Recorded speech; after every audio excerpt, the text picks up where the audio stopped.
Muito bem, graça e paz, nobres irmãos, vamos aqui para mais uma exposição bíblica e temática, tratando desta feita sobre o livro poético, sapiencial, o livro de Provérbios. Estamos refletindo uma série de reflexões nos capítulos, nos versículos do livro de Provérbios. E hoje vamos refletir mais um pouquinho. Tivemos a primeira parte, uma parte introdutória sobre o livro de Provérbios, trazendo alguns lampejos sobre este livro tão instigante que é o livro de Provérbios, que faz parte da literatura sapiencial israelense. Então, hoje nós vamos nos deter no capítulo 1, versículo 1 e 2, nós vamos paulatinamente aí refletindo sobre esses capítulos, versículos, destacando alguns versículos para a nossa meditação, tá bom? Provérbios capítulo 1, versículo 1 até o versículo 2, só apenas esses dois versículos. Vamos refletir, extrair alguns ensinamentos, algumas ideias. Provérbio de Salomão, filho de Davi, o rei de Israel, versículo 2. Para se aprender a sabedoria e o ensino, para entender as palavras de inteligência. Que coisa maravilhosa, né? O livro de Provérbios. O livro de Provérbios, como a gente já vem refletindo, ele nos traz uma série de princípios ditos, concisos, curtos, mas bem precisos, extraindo princípios espirituais, morais, para a vida cotidiana, para a nossa vida prática. Então, uma série de conselhos, princípios para a vida em todas as suas dimensões. E hoje vamos nos deter no versículo 1 e 2. Então, vejamos aqui. Então, eu tenho aqui o livro de Provérbios, já inserido dentro do contexto da sabedoria bíblica, e vai nos ensejar uma fonte riquíssima de ensinamentos, de princípios, de lições, que, com certeza, são relevantes para todos nós, para todo ser humano, em todo o contexto do globo terrestre, em diversas circunstâncias da vida humana. O capítulo 1, em particular, vai evidenciar alguns princípios fundamentais sobre as múltiplas faces da sabedoria.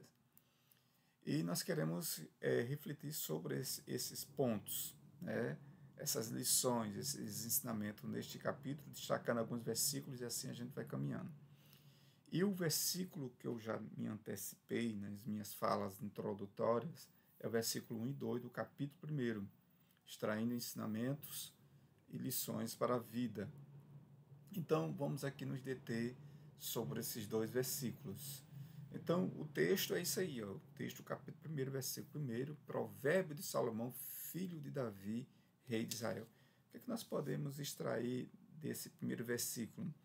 É a história do escritor maior do livro de Provérbios, que é Salomão. Provérbio de Salomão, aí vem a própria autoria do próprio Salomão, não é isso? Então, Provérbio de Salomão, filho de Davi, rei de Israel. Vamos fazer aqui alguns comentários que nós, na primeira parte, nós já fizemos e vamos fazer menção porque faz parte aí do versículo 1. Quem foi Salomão? Salomão, só trazendo a lembrança mais uma vez, foi o maior sábio da antiguidade, mais ou menos aí 1015, 1010, mais ou menos antes de Cristo, o reinado da monarquia. Nós temos aí Saul, Davi e o filho de Davi, que no caso é Salomão, o terceiro rei dentro da monarquia unida, E aí está bem referenciado dentro do primeiro livro de Reis, no capítulo 4, versículo 29 até o versículo 39, Jeremias também vai fazer referência. Então foi um homem muito sábio, não pediu a Deus nem bens materiais, nem posição política, militar, mas pede a Deus sabedoria. Porque eu tento entender que Salomão ele tinha uma certa percepção de que, pedindo sabedoria a Deus, todas as demais coisas viriam para a sua vida, como assim veio. Então, o maior sábio da antiguidade, sabedoria de Deus, na vida de Salomão, está bem ao alcance de todos, conforme aí o livro de Tiago. Aquele realmente que tem falta de sabedoria, peça a Deus e Deus lhe dará sabedoria, discernimento para discernir as circunstâncias, né, os desafios da vida, essencialmente. Então, quando o moço apaixonou-se pela ciência e pela sabedoria, Salomão foi um grande cientista da época, cientista no bom sentido da palavra, né, pesquisador, enveredou pelo campo da botânica, né, da zoologia, da fauna, da flora. Então, era um homem versátil em busca do saber, em busca do conhecimento. Compôs 3.000 provérbios, não é nada mais, nada menos do que 3.000 provérbios. É muita coisa, né, irmão? Um prodígio literário. Compôs 1.005 cânticos, está aí registrado no primeiro livro de Reis, no capítulo 4, versículo 32, pode fazer leitura, que é importante. Então, este é um pouco do perfil do que o texto está dizendo. Provérbio de Salomão, filho de Davi, rei de Israel. Então, Salomão foi um homem realmente extraordinário. Só que o conhecimento de Salomão, ele não foi adquirido em academia, não, foi com experiência com Deus. Era a própria sabedoria de Deus na vida de Salomão. Muito interessante, né? Eu já conheci homens indoutos, iletrados, que no presente momento que tiveram um encontro pessoal com Deus, com a ação do Espírito Santo, com a pessoa bendita eterna de Jesus, homens iletrados, começavam a pregar o texto sagrado com muita autoridade, com muito discernimento da parte de Deus, analfabetos. Já tenho visto mesmo, pessoalmente, homens e mulheres iletrados, indoutos na letra, que quando tiveram contato com Cristo Jesus, passaram pelo processo de transformação, aceitando a pessoa bendita e eterna de Jesus de Nazaré. O Espírito Santo vai ajudando, estimulando, motivando dentro do meu entendimento, e essas pessoas começam não a ler sendo analfabeto, mas realmente a citar, decorar o texto e realmente proclamar o texto com muita autoridade e discernimento da parte de Deus. Eu já vi várias pessoas, homens e mulheres, nesse sentido. Por quê? Porque é a bondade de Deus, é a benevolência de Deus alcançando, dando sabedoria no lançar da semente, da boa semente, que é o Evangelho de Cristo Jesus. Então, Salomão realmente, lógico que Salomão buscou essa sabedoria, não uma sabedoria humana, mas uma sabedoria do alto, vertical, e não só horizontal, e aí pede a Deus essa sabedoria, e Deus ilumina a mente de Salomão para enveredar por vários campos do saber humano, essencialmente, buscando essa sabedoria humana também, e acima de tudo, sabedoria divina. Então, os procedimentos de Salomão no seu início, né, da sua monarquia, do seu relacionamento com Deus, foi de uma comunhão, de conhecimento extraordinário, que foi conhecido, né, como o homem mais conhecido do Oriente Antigo. Salomão escreveu 3.000 provérbios, como está bem descrito aí, e 1.005 cânticos. Então, quem foi Salomão? Salomão discorreu sobre todas as plantas, a fauna, a flora, né? Desde o cedro do Líbano, né? Também falou dos animais, das aves, dos répteis, dos peixes, conforme o registro do primeiro livro de Reis. Foi um grande estadista, Salomão. Ele teve uma habilidade de realmente fazer articulação com outros povos. No início, nas suas primeiras fases da vida de Salomão, quando tinha uma intimidade maior com Deus. Um homem de negócio, né? Ele tinha uma habilidade extraordinariamente de fazer essas relações, e o seu reino cada vez mais foi próximo, muito próximo, orientado por Deus. Foi um grande poeta, né? O livro de Provérbios é um livro que fala sobre uma poesia israelense, vamos dizer dessa forma, né? Foi um moralista, um ensinador, um filósofo não grego, mas um filósofo da cultura hebraica, dos princípios hebraicos. Foi um pensador, um decifrador de enigmas, né? Se fôssemos aqui meditar em outro contexto, falando sobre os enigmas que Salomão decifrou pela permissão de Deus, é algo extraordinário. Então esse foi Salomão, né? Destacando aqui quem foi Salomão. E outras características, mas em linhas gerais eu consigo enxergar nesse texto, nesse versículo primeiro, que trata sobre o provérbio de Salomão, falando sobre o autor do livro de Provérbios, uma parte do livro de Provérbios foi Salomão, certo? Com essas características. O versículo também 2, para se conhecer a sabedoria, a instrução, o ensino, para entender as palavras de prudência. Então você vê aí várias verbetes, né? Conhecimento, sabedoria, ensino, você vê também prudência. Você vê várias palavras aí dentro desse versículo, que nós podemos extrair muitas lições, muitos ensinamentos para a nossa vida prática. Então nós observamos aqui, vejamos alguns comentários aqui.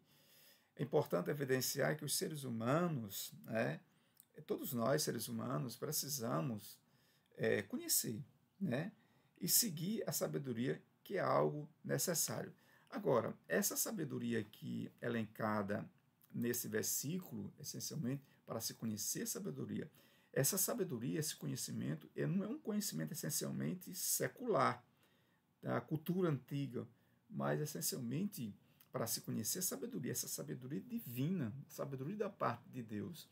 E foi isso, Salomão não pediu a sabedoria da cultura babilônica, Salomão não pediu a sabedoria da cultura egípcia, não, que era realmente a contribuição da cultura egípcia milenar, com suas dinastias, e também mesopotâmica, tinha por exemplo, vem o conhecimento da matemática, o conhecimento da química, vem o conhecimento de várias outras áreas de conhecimento, realmente uma estrutura extraordinária, ou dos próprios gregos, ou dos próprios chineses, né, no contexto antigo. Não, Salomão não pede nada disso, Salomão pede a sabedoria de Deus, né?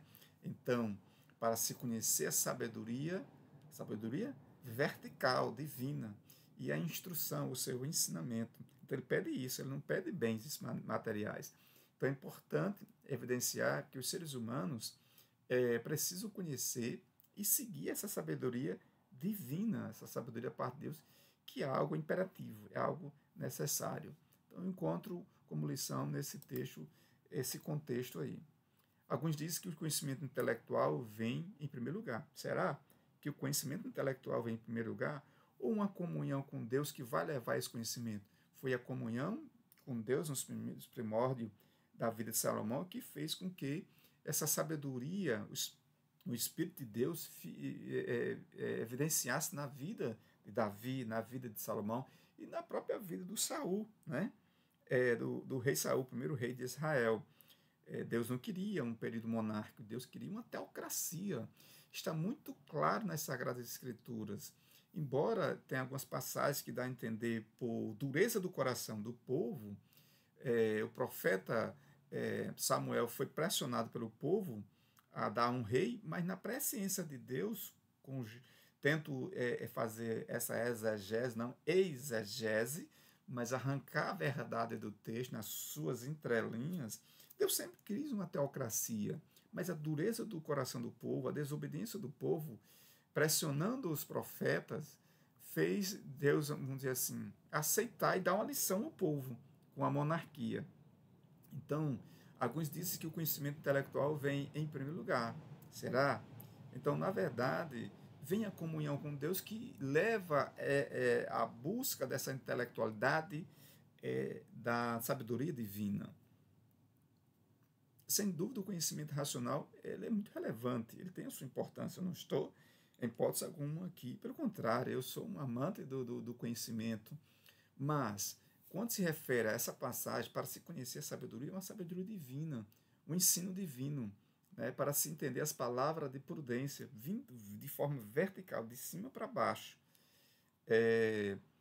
Mas o conhecimento do Espírito é grandioso, sem sombra de dúvida. O conhecimento que vem da parte de Deus, como assim Salomão presenciou e vivenciou, praticou, absorveu da parte de Deus, foi algo extraordinário. Mas o conhecimento do Espírito é grandioso, ilumina, traz iluminação. Aqui o conhecimento é de Deus, né? Então esse conhecimento, ele ilumina a alma, a sede das emoções, E Salomão ele tinha essa consciência, é tanto que não pediu outras coisas, não pediu bens materiais, não pediu poderio militar, né, econômico, mais sabedoria, porque ele sabia que através dessa sabedoria levava a todas essas conquistas humanas. O termo sabedoria aqui neste versículo vai significar inteligência moral, princípio moral, as questões práticas da vida. Então, Salomão ele pede essa sabedoria, essa iluminação vinda do alto, que não é corrupta, né, mas que é pura, limpa e agradável, essa inteligência, essa sabedoria. Então, não se trata de sabedoria especulativa, filosófica, como eu já vi aqui, metafísica dos gregos, não, senhor. Então, nós encontramos claramente isso. Então, para se conhecer a palavra, a instrução, para se entender as palavras da prudência. Então, a gente vai ver que essa sabedoria, essa instrução, esse ensinamento vai levar a um processo de disciplina. E para adquirir essa sabedoria é necessário criarmos bons hábitos, disciplina. Eu digo muito isso aos meus alunos em sala de aula, né? Para adquirir sabedoria e disciplina, eles ajudam no entendimento das palavras sábias. Para mim, adquirir essas palavras sábias, isso provém de uma comunhão, isso provém de criação de hábitos disciplinares que vai me levar a essa sabedoria, esse entendimento, essa instrução vindo da parte de Deus. É promover o entendimento, essa sabedoria, para se entender as palavras da inteligência. E aí essas palavras da inteligência, essa inteligência não é especulativa, mas a compreensão, discernimento, distinguir o que é certo, o que é errado, desenvolver uma boa mordomia ética e seguir o bom caminho, né? Então, outra lição importante que nós encontramos aqui nesses dois versículos, que a sabedoria pode passar de pai para filho. E aí, essa sabedoria de pais para filhos, Salomão, de uma certa forma, eu tento entender dessa forma, nas entrelinhas do texto, que também foi espelhado no seu pai nos seus primórdios, nas suas primeiras fases. E assim, Salomão herda essa comunhão da parte do pai relacionando com Deus. Tento entender. Então, o filho, ele se espelha no pai, nos seus bons procedimentos. Isso é importante. E também o aluno, o discípulo, ao que falar dos discípulos de João Batista, aprendeu com João Batista e posteriormente os discípulos de João Batista, orientado por João Batista, vai aprender com o mestre Jesus de Nazaré e, consequentemente, os discípulos de Jesus vão aprendendo com o seu mestre. Então, esse relacionamento de troca, de interação, o próprio Radford, ele vai dizer que esse labor conjunto de processo, embora o mestre esteja num nível diferente, mas ele não se coloca muitas vezes num nível mais alto que os seus discípulos. Jesus, nós aprendemos muito isso com Jesus. Jesus, por mais que ele seja mestre por excelência, mas ele não dizia, ele não se colocava numa posição muito maior que os seus discípulos, embora fosse, né? Sem sombra de dúvida. Então, isso é uma lição muito importante que nós encontramos. Então, se aprende da aprendizagem do mestre para com seus estudantes. Uma coisa também que me chama a atenção é que dentro desse relacionamento de aprendizagem, de instrução, nestes versículos, buscando essa sabedoria, esse ensinamento, o exemplo vai ser realmente a palavra de ordem. Então, como é que uma pessoa vai aprender comigo que eu não dou bom exemplo? Tá? O presente momento que uma determinada pessoa está aprendendo comigo, é necessário que ele veja em mim que o meu exemplo fale maior do que as minhas palavras. Então, eu encontro na busca desse conhecimento, dessa sabedoria, dessa instrução, o exemplo. Eu, como um ensinador, como um educador, eu tenho que dar primeiramente o exemplo para os meus alunos, para os meus discípulos, essencialmente, né? Então, meu caro irmão, meu dileto amigo, que escuta essas minhas palavras aqui, neste primeiro capítulo, versículo 1 e 2, do livro de Provérbios, extraindo lições para a nossa vida. Então, nós observamos que esses dois versículos nos traz esses princípios cotidianos e que possamos aplicá-lo em nossa vida, certo? Nos dando, acima de tudo, o exemplo. Então, fiquemos por aqui nesses dois primeiros versículos e assim a gente vai prosseguindo, meditando e cada vez mais se alimentando dessas pérolas preciosas que nos reserva o texto poético de Provérbios. Até o nosso próximo encontro aqui, para mais uma exposição bíblica e temática, estudando o livro de Provérbios. Até lá!